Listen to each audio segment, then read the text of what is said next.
Hey guys, welcome to another video. Today we'll be talking about the hero PHARSA.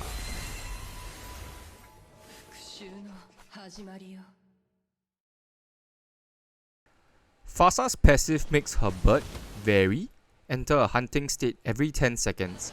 When PHARSA uses a basic skill or an attack, Vary will deal additional damage and slow the target down.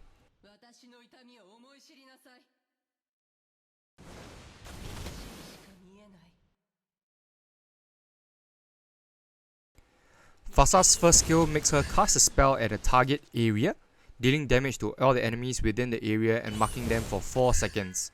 When PHARSA next hits the marked target with a basic attack or a skill, she stuns them.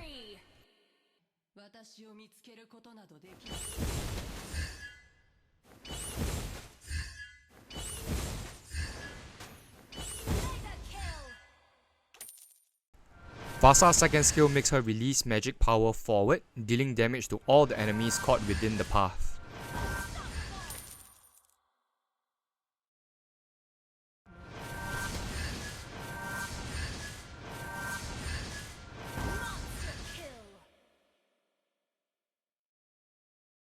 When PHARSA uses her ultimate, she launches air raids on a target area for up to 4 rounds within the next 8 seconds and deals damage to the enemies.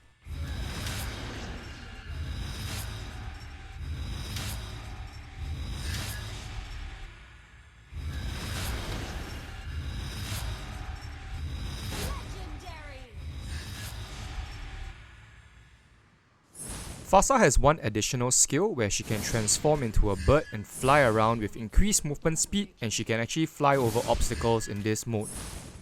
She will turn back into a human form if she uses an attack or a skill, or she is controlled by an enemy, or when the time runs out.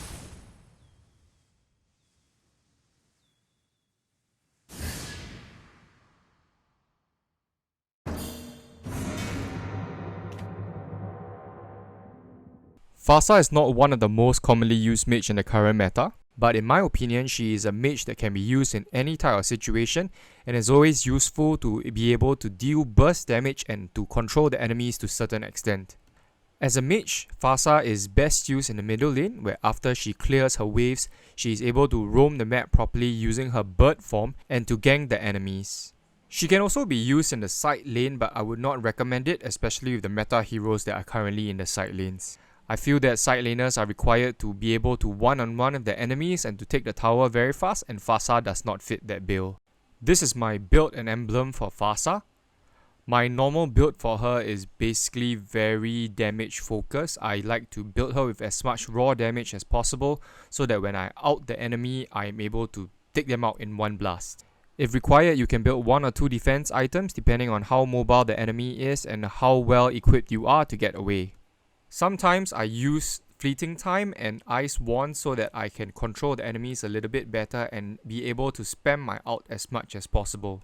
Similar to our previous hero Phoveus, I like to use Flame Shot on PHARSA because as her magic damage increases, Flame Shot's damage actually also increases, and it helps with PHARSA getting away sometimes when she's trying to knock back the enemy, when she's trying to escape, or just to deal that last bit of damage on the enemy. Flicker is always a good spell on PHARSA because she doesn't have any blink skills, even though she can turn into a bird and fly away. If that is in cooldown, then Flicker will be your best friend. And as always, if you have a very control heavy enemy team, then use Purify.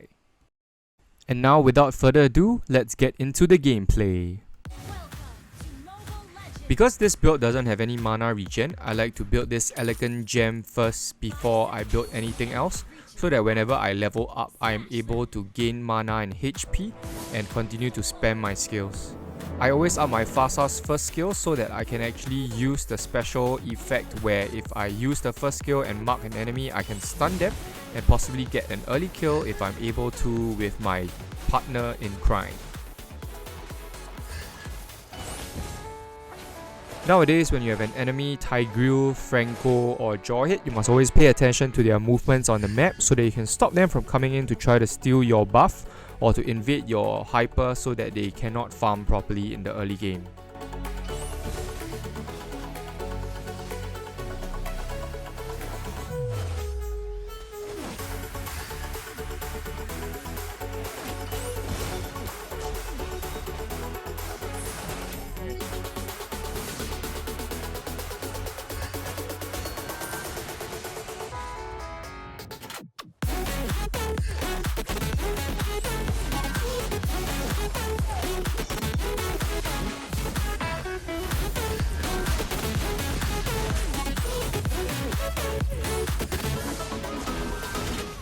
You can see here that I actually purchased the roaming boots. This is because my team is playing with 2 mages, and considering that I will be the one that will be flying around to roam and gank, I decided that it will be better for me to buy the roaming boots instead of Kaja.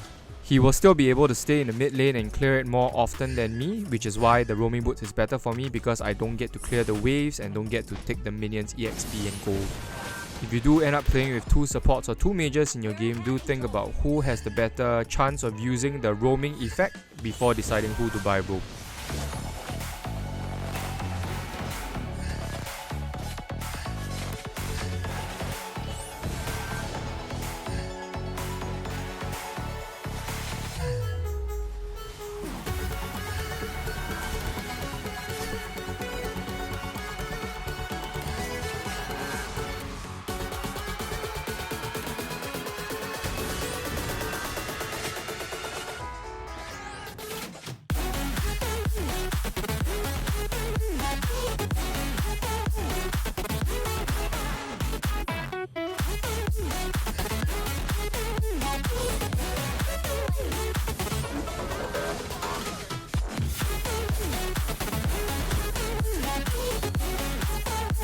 PHARSA is fairly good at trying to steal the enemy's objective, but in this case I couldn't see the HP of the turtle, which led me to die quite easily because I was suppressed by the Franco.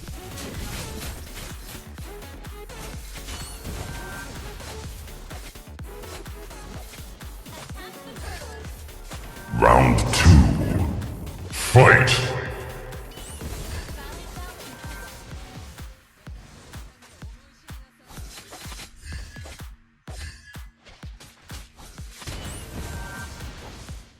When you're not trying to steal objectives, you can use your ult to help zone the enemies out so that they cannot come in to try to steal the objective.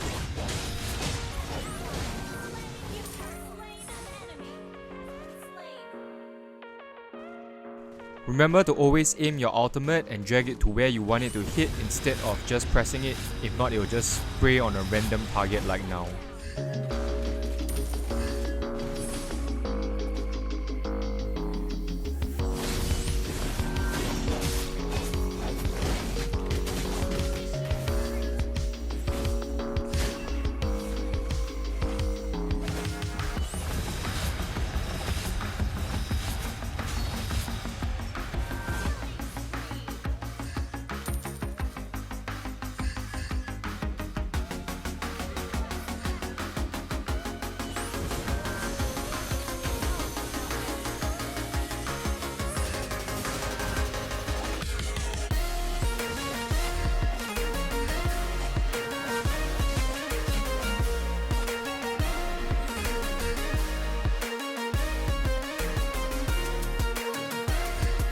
Once again, this is why you aim your ultimate instead of just spamming it. I could have gotten a kill on the Lapu Lapu if I had just aimed my skill a little bit.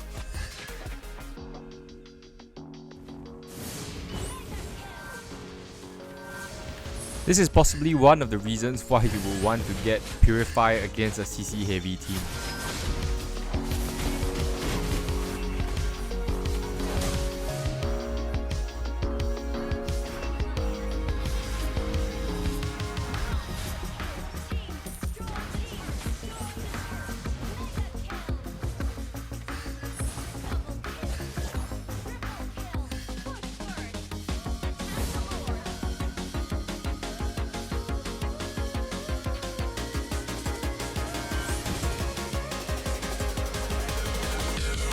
Because PHARSA's ult cooldown is actually quite short, you can actually use it to take buffs like this.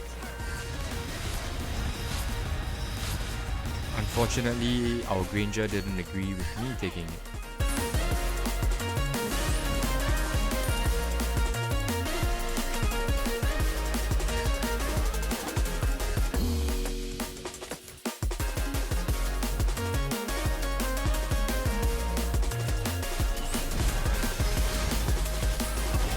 When you don't have your ultimate, don't be too aggressive and stay in the midst of the team fight, just move away and try to find a way out.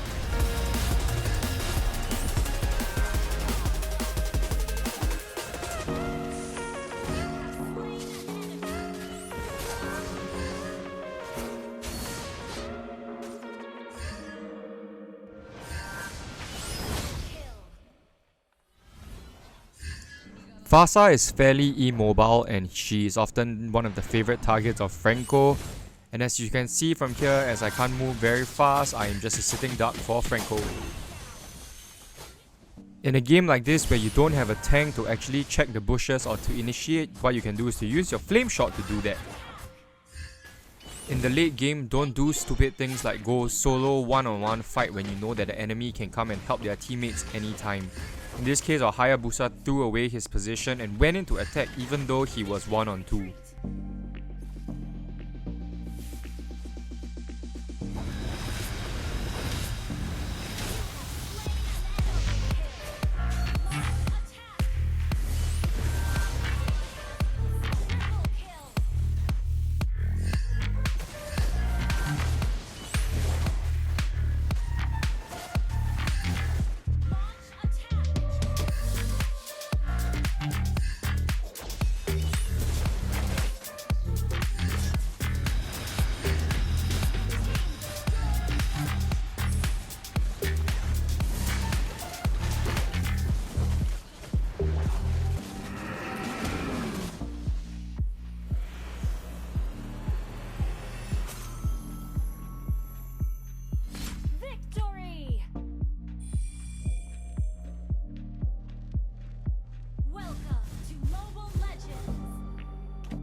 Because PHARSA is a very squishy and immobile hero, try to put yourself in a position where you'll be slightly safer from the enemies, especially when you ult.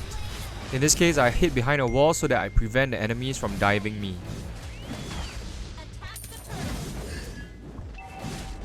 I apologize for the multiple privacy screens.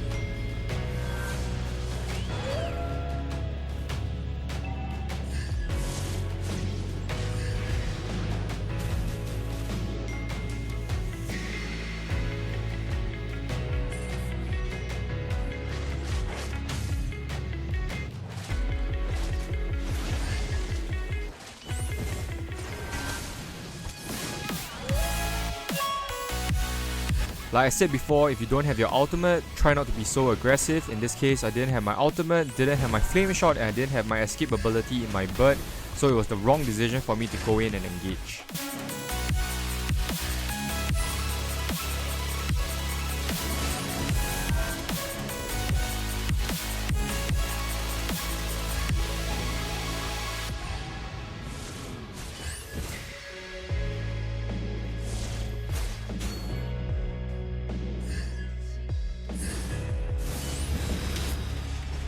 When you see that the enemies are so focused on ganking the mid lane, what the side lane should be doing is to be pushing the side as much as possible.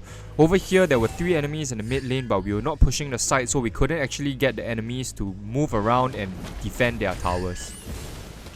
If you are very near a tower, always try to use your flame shots knockback to knock the enemy near the tower so that you get hit by the tower.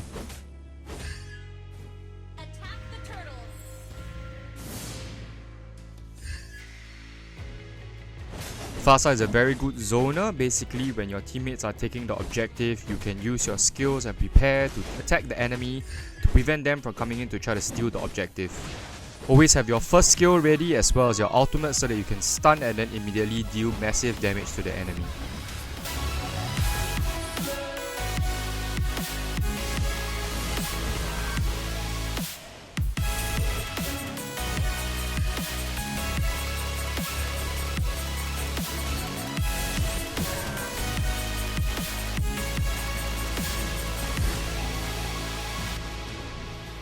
Use your teammates as bait, especially if they are squishy heroes like marksmen, and then steal their buff at the same time.